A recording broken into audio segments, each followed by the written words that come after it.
my gosh. You can see the bone broth swimming in there. Wow. It's Christmas Eve, guys.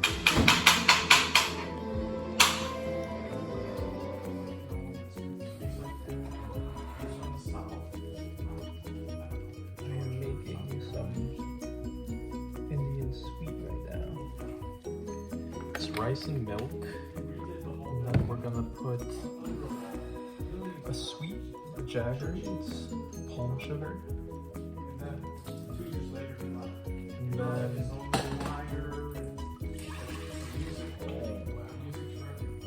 jump right out. And then we'll put roasted nuts, cashews and walnuts, some raisins, cardamom powder. It's gonna be like a sweet pudding. Let's see how this goes. You guys see everything? Hardly. 4 cups of milk. Half a cup of rice. I'm using basmati rice.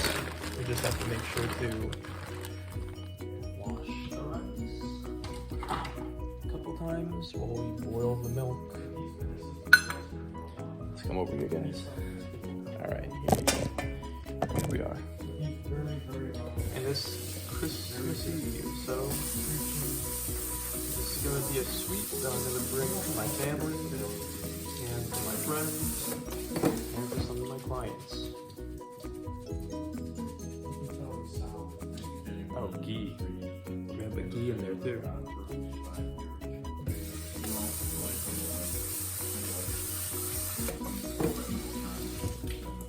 I love basmati rice. Okay. So I'm pretty sure we boil the milk and then we add the rice. In the meantime, I'm going to heat up the jaggery in a pan. Just give me the jaggery. Jaggery is the sweet. Okay, let's go grab the jaggery. Jaggery. Oh yeah, here's my jaggery. We need 3/4 of a cup of jaggery. This is not even. Yeah, there we go. The jaggery looks like. This is around 3/4 of cups. We got like 3 cubes in there. So, what are we gonna do?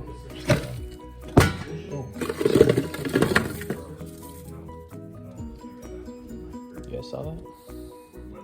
There we go. We're gonna just add some water to that, like half a cup of water. Gonna stir that up and yeah, that's it. Hopefully that heat will start to melt down those bricks, those sugar bricks. Those sugar bricks are so fun to eat, munch on.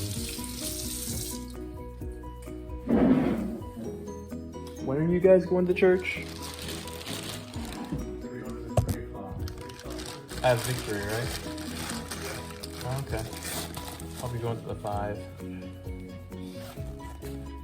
Making some Christmas gifts for my colleagues.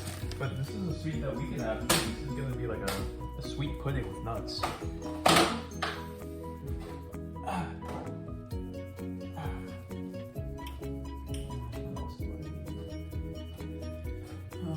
We'll toast the nuts after. Yeah, we're gonna toast the nuts after.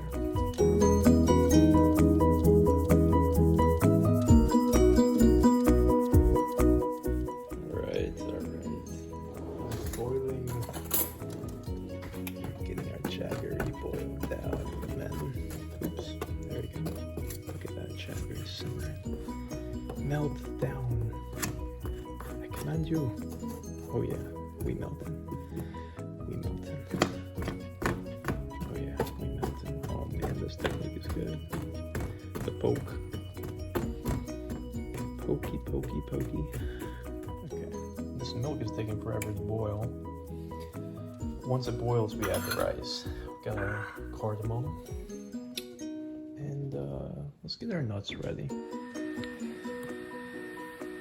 This is not gonna work.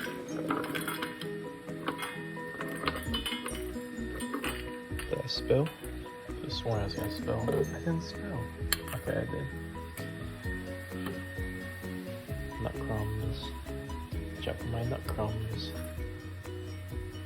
Okay. We're gonna saute those after. Ready? Get in there, buddies. Yeah. Now we got our rice. Our jaggery is almost syrupy. Ooh, that looks good. Thank you to my friend Jake, who I met over in India, for sending over this recipe, our Indian recipe. We're getting a little throwback back to Isha Institute, Isha Yoga Center in Coimbatore, India. Stir, stir, stir. We gotta constantly stir so nothing sticks to the bottom.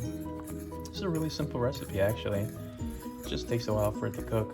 Now we have to cook this rice in the milk until it turns a little bit more thick. It's really up to you how thick you want your pudding, but this will transform into pudding and we'll have to mash it. So this might be cooking for a good 20 minutes. Rice takes a while to cook. But we're gonna set this aside once it's a little bit more syrupy, still a little bit watery. And then we're gonna put that in here and we're gonna saute these in ghee. Finish it off with the cardamom. And we'll be happy campers. Go get some Tupperware so I can give it to some people. Get some gifts from Costco. And then church with George at 5. Guys, this morning we made a video here at our video editing station about bone broth. It took me 2 hours. This mini video, it's like 3.5 minutes long, talking about bone broth.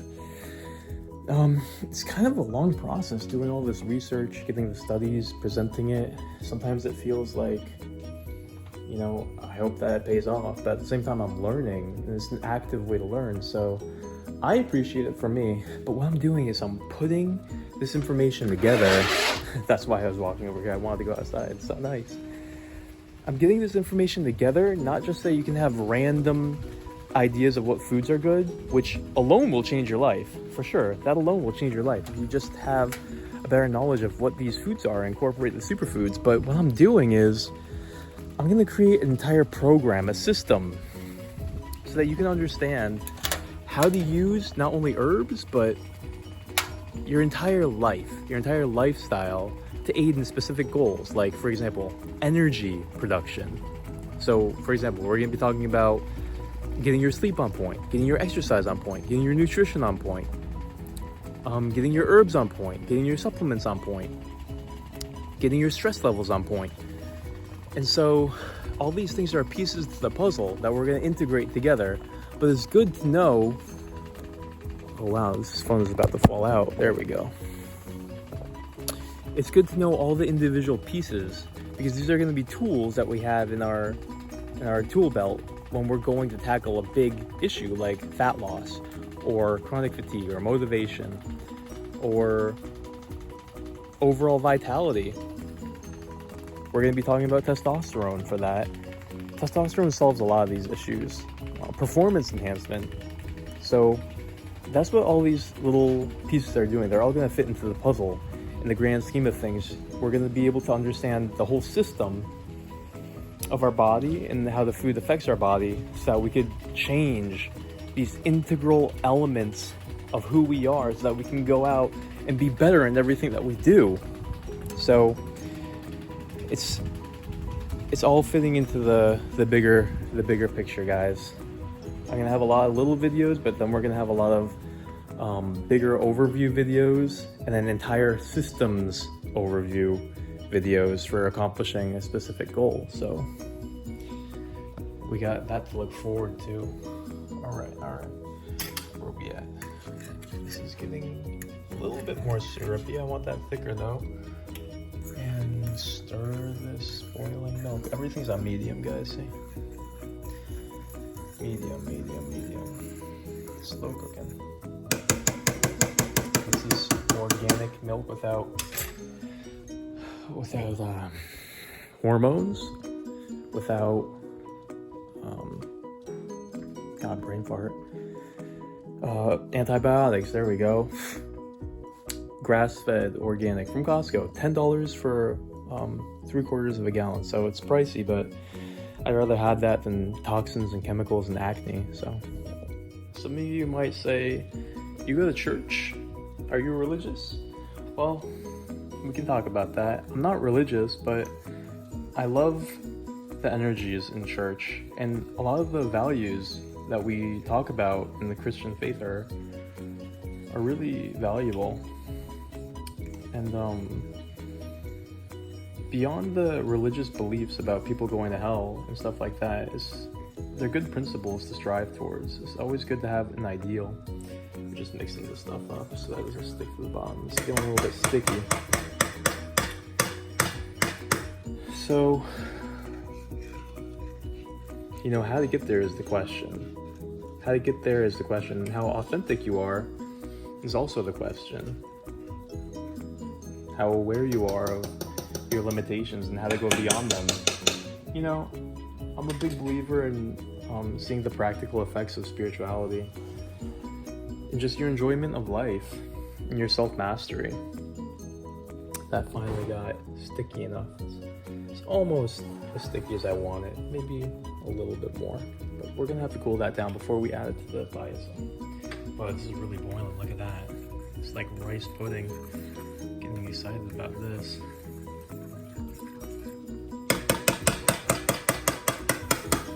The difficult part comes when religion isn't in your heart and beliefs are just in your head, and people just disagree based on beliefs, even within the same religion, right? So it's interesting when you're talking to people who have strong beliefs, especially if they're very dogmatic and rigid, and also on mission. They're trying to convince you to come to their way, as if that's the point of religion. They're just stuck in their head and beliefs, and they think that changing the profession of beliefs in their head is what it's all about, so that you get some imaginary result in the future, like you're going to a physical heaven, instead of the real core of religion is just changing your heart and your perception and your beliefs. Well, what I mean by beliefs is like your self-perceptions and your inner image, how you see yourself, how you see society, how you see others, how you see the world, those types of beliefs, not like I believe that Jesus is the only way. Because what does that really do? Real religion is changing your interiority and accessing the kingdom of heaven inside you. It's not about going to a physical place. No, Jesus said it's at hand. It's here. It's not about going somewhere else. It's in you. And so I feel like people get too caught up in trying to be right in religion instead of just living an inspirational life and transforming themselves and striving to overcome limitations. And instead, they're actually stuck in a very ironic place where their religion isn't unifying them to the rest of the world, it's dividing them based on beliefs. The classic idea that, Muslims think that they're right and everyone else is wrong. Christians think that they're right and everyone else is wrong. And they start drawing boundaries between each other based on just those thoughts going on in their head, and then they want to run society like that and want to control other people. And so that's where it gets perverted. Religion should only be in your heart, not in your head. Because in the end, you just have to have the willingness to admit that you don't really know what God is, where this all began. But that's the fundamental dishonesty that religious people do, is instead of admitting that they don't know, they say I believe, which just means I don't know, but I'm gonna pretend like I do. So sometimes when I'm talking with my family, they'll be a little bit rigid and dogmatic, and it's hard to talk about what we truly believe. And sometimes I hear them just talking about social issues, kind of like gay people and how we shouldn't allow them to do certain things. And that's where it's it's hard to talk about because you can't even talk about it to them because they get offended, and you hear their voice, their pitch rises, and they get offended like you're attacking them. And so that conversation can't always happen. We can't see eye to eye. And they think that, you know, anything outside of their belief system is just witchcraft or voodoo. And so that's kind of the dynamic that we have going on in my family, at least. So it's not the easiest thing, but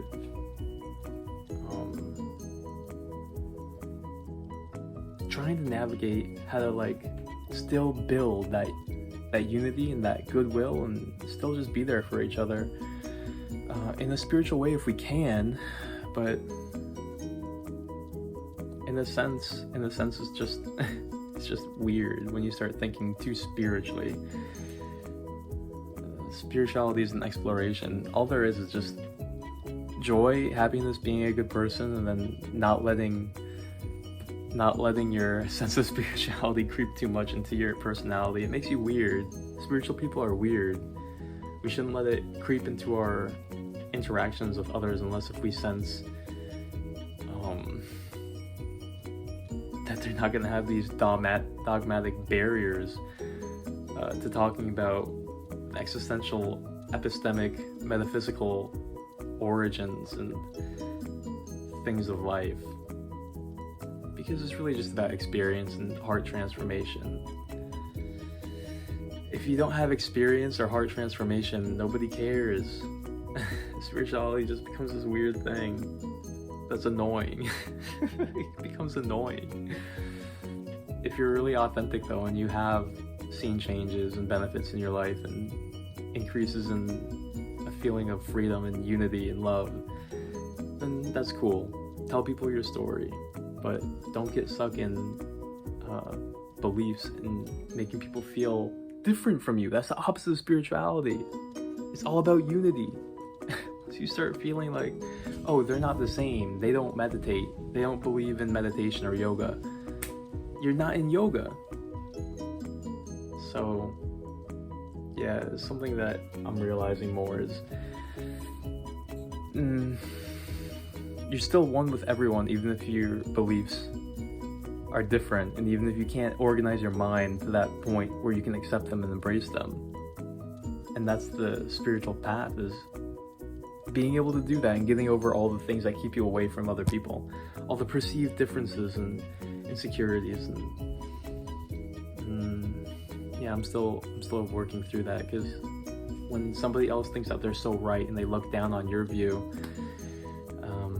all you have to do is just zoom back out, just be a person, and not get caught up in the arguments, because you ain't gonna change people like that. Whoa. Now we got something going on. Now this rice is really thickening up. We're getting the pudding, and this is much more liquidy. It's looking good. Jake, you're gonna be proud, man. Thank you, Jake. Me and Jake had a great time over at Isha Institute, besides the fact that we had stomach bacteria and became skeletons and almost died. Other than that, it was fun. I remember we would run to lunch together. Well, not together. Make it seem like we're holding hands and listening to yogi music, skipping on our way to lunch. And, well, we didn't even have lunch. I meant brunch and dinner. A couple times randomly, I just started running with my music on. This is over in India at the yoga center. I'm running with my music on. We're going towards the lunch hall, big lunch hall. All of a sudden I see Jake running too. We're both running, baby.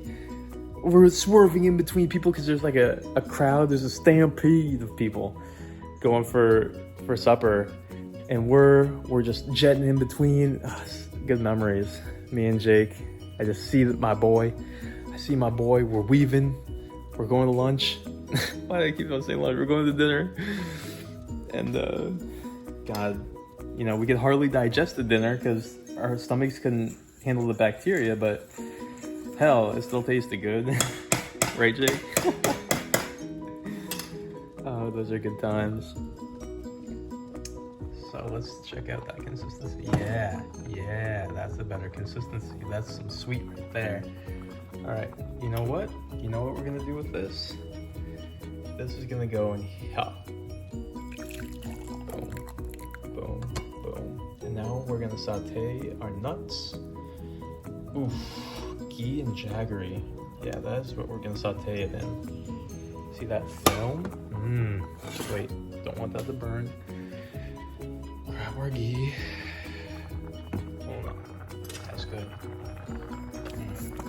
Okay, this is cooking real fast now. Cooking is getting thick. I lowered the temperature to low.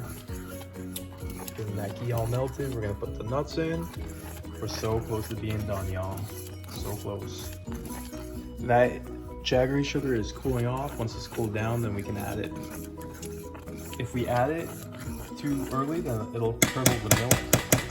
The sugar and the fats will curdle together. I think that's what's happening. Don't quote me on that. I don't know. What does curdle mean? Curdle. Boom. Alright, we're gonna toast those up. Oh, that looks good. That looks real good. I wonder how hot this still is. We're gonna segment into smaller groups and go give this as a Christmas. We're almost done here. Here's the cardamom. We mashed up the rice, so it's no longer rice, it's like mush with the milk. And that's a nice texture right there. It's a nice consistency, I like that. So we're gonna turn off this heat on both. These nuts are nice and sauteed. Now we wait for everything to cool down. Take everything off.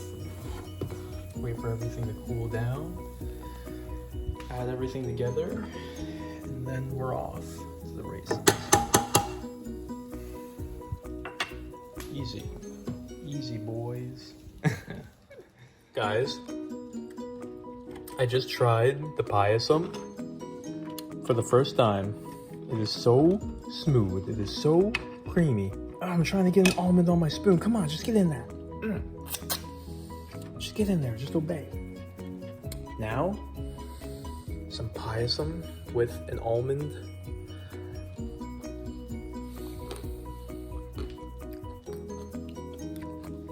Yeah, so earthy. Man, we good. Man, we good. Oh my gosh. Oh my gosh. Get a new spoon. Pat this down. Oh, hello. Pat this down. What now? Add the sugar. Add the jaggery. Oh! Guys, I didn't even try it with the jaggery. This is gonna be our bowl. I'm gonna put some in here. And then, ooh, the ghee and the nuts, babies. Okay, that was anticlimactic. They're not doing shit. Pause, that's it, that's it. We were supposed to stir in the jaggery before we put on the nuts, but that's okay. Time to go give this. Yo, it was a time trial. I just made it. Church is at 5. I had to pick up stuff from the dollar store, a container, and some Christmas cards. I was writing Christmas cards in my house at the club for 8 different people. Tennis players, fitness attendants. Yo, love y'all. And delivered those, and I put the rice payasam into a little container and drove it over to my other client's house. And now we got what, like 8 minutes to get over to the church. I think I'm cutting it close. This is like 007 stuff, Mission Impossible. But what can I say? That's what you gotta do when you're a friendly neighborhood Spider-Man. Yeah, story of my life. Just having just enough time to get to the next place. Not even stressing, not even rushing. Not anymore, anyways. Yeah, we do yoga. We do yoga. That's why we do yoga. So that we can not go crazy delivering rice payasam. And you know what else I gave them? I gave sesame seed bars. Yeah, it has some sugar, but it's better than some Windsor. That's better than some cocoa. Some refined chocolate, rather. Love me some cocoa. So just staying loyal to the mission, staying on cause. We're eating healthy, or as healthy as we can during the holidays, and I feel good. I didn't let myself give in to the easy Godiva. Nope. None of that Godiva in here. Godiva! Get lost. We got some sesame seeds, and guess what else? I put little explanations for what peanuts and sesame seeds do and just put it in there. Man, this stuff is cheesy, this stuff is corny, but I don't care. Every little bit that I get, every chance I get, I am going to be obnoxious about just reminding people, remember what you eat, health is wealth. Raises your consciousness, raises your energy, pay attention, learn. Every little thing, that's my thing. I'm Blunder Man. Man, people are gonna just, you gotta know, I'm crazy, man. I am just, you already knew that.